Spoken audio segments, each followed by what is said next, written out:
চোখ ধাঁধানো আয়োজনে নিউমুরিং ফুটবল লিগের উদ্বোধন অনুষ্ঠিত। দর্শক, বিস্তারিত জেনে নেওয়া যাক মোহাম্মদ তৌকির উদ্দিন আনিচ্ছের ভিডিও তথ্যচিত্রে। আতশবাজি, player honour of the guard এবং ঢোল তবলা বাজানো সহ আরও হরেক রকমের আয়োজনের মধ্য দিয়ে চট্টগ্রামের নিউমুরিং আবাসিকে অনুষ্ঠিত হয়েছে এক ফুটবল টুর্নামেন্টের উদ্বোধনী অনুষ্ঠান। এ অনুষ্ঠানের মূল আকর্ষণ ছিল দেশাত্মবোধক গান। গানের সাথে সাথে প্রথম খেলায় অংশগ্রহণকারী সব প্লেয়ারদের স্বাগত জানায় শত শত দর্শক।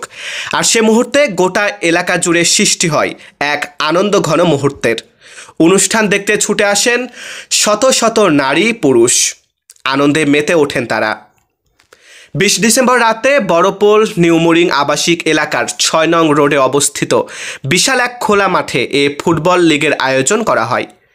নিউমুরিং ফুটবল লীগ কমিটি ও অত্র এলাকার যুব সমাজের উদ্যোগে গেল বেশ কয়েক বছর যাবৎ নিয়মিত আয়োজন করা হচ্ছে এই ফুটবল টুর্নামেন্ট।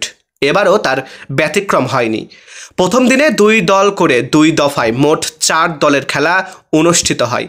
এবারের লিগে মোট 11টি দল অংশগ্রহণ করেছে বলেও জানা যায়। অনুষ্ঠানে প্রধান অতিথি হিসেবে উপস্থিত ছিলেন উক্ত ওয়ার্ডের সাবেক কাউন্সিলর ও আন্তর্জাতিক ইসলামী বিশ্ববিদ্যালয়ের ট্রাস্টি বোর্ডের অতিরিক্ত পরিচালক জনাব আলহাজ শফিউল আলম শফি।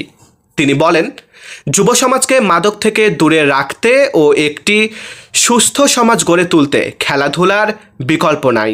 এলাকার তরুণ এবং যুবকদের উদ্যোগে নিউমুরিং ফুটবল লীগ 2024-25 এই আয়োজন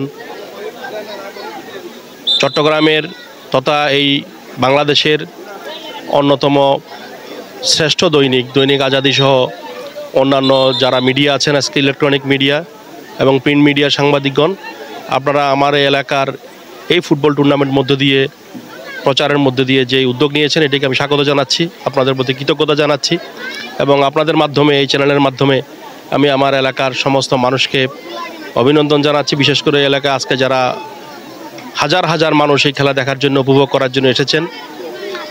আপনারা জানেন যে ফুটবল আজকে ক্ষুদ্র পরিসরে খেলতে হচ্ছে। এই জায়গাটিও এখনও উন্মুক্ত আছে বলে এটি হয়তো একদিন এখানে বাড়িঘর হয়ে গেলে এখানে সুযোগ থাকবে না।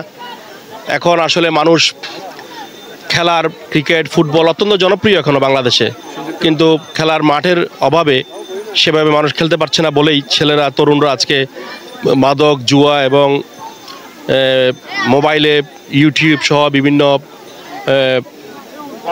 প্ল্যাটফর্মে আসক্ত হয়ে যাচ্ছে এবং এগুলো থেকে মুক্ত হতে হলে মাঠ লাগবে। আমি আজকে আপনাদেরকে আশ্বস্ত করতে চাই, আমরা চাইলেই কালকে একটা মাঠ হবে না, কিন্তু চট্টগ্রাম সিটি কর্পোরেশনের মাননীয় মেয়র বর্তমানে যিনি দায়িত্বে আছেন, ডাক্তার সাদাত ভাই, আপনারা জানেন, তিনি ঘোষণা করেছেন প্রত্যেকটি চট্টগ্রাম সিটি কর্পোরেশনের প্রতিটি ওয়ার্ডে একটি করে ফুটবল মাঠ তিনি করবেন। আমরা তার এই ঘোষণাকে স্বাগত জানাই এবং আমরা আশা করব আমাদের 37 নং ওয়ার্ডেও আমরা একটি খেলার মাঠ পাব।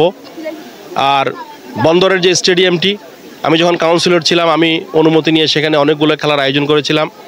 আমি চেষ্টা করব বন্দরের সাথে, কর্তৃপক্ষের সাথে আলাপ করে যেন মাঠের বিশাল এই মাঠটি যেন আমাদের এলাকার বিভিন্ন অংশের, বিশেষ করে নিউমুরিং আবাসিক এলাকা, মুন্সিপাড়া, আনন্দবাজারের ভাইরাও যেন ব্যবহার করতে পারে।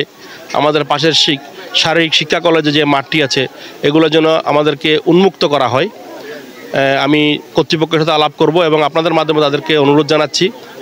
ইনশাল্লাহ আমাদের এখানে বন্দর একটি কর্তৃপক্ষ আছে আর মেয়রের ঘোষণা আছে।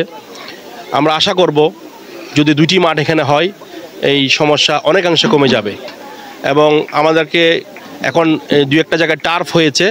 আমার নিজেরও পোর্ট কলোনি এলাকায় একটি টার্ফের ব্যবস্থা করে খেলার সুযোগ করে দেওয়ার উদ্যোগ আছে। অচিরেই সেটি উন্মুক্ত হবে ইনশাল্লাহ।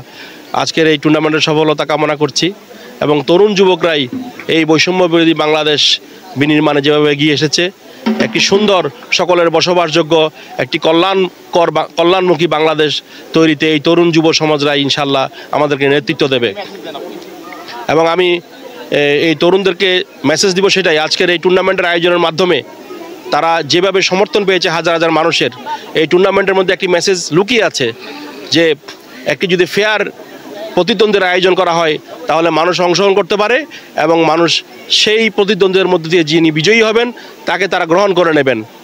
বাংলাদেশের বিগত 15 বছর এই সুযোগ আবদ্ধ ছিল।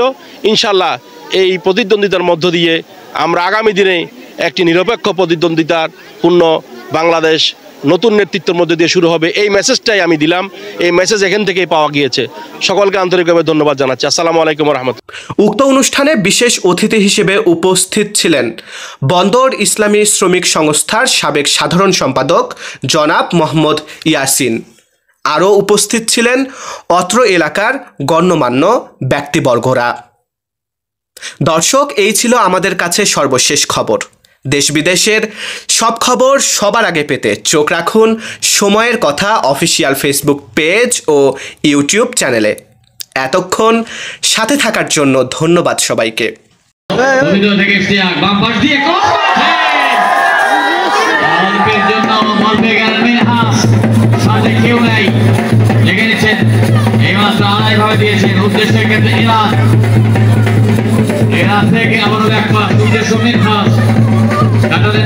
চমৎকার ভাবে দিয়েছেন ইরানকে দলীয় অধিনায়ক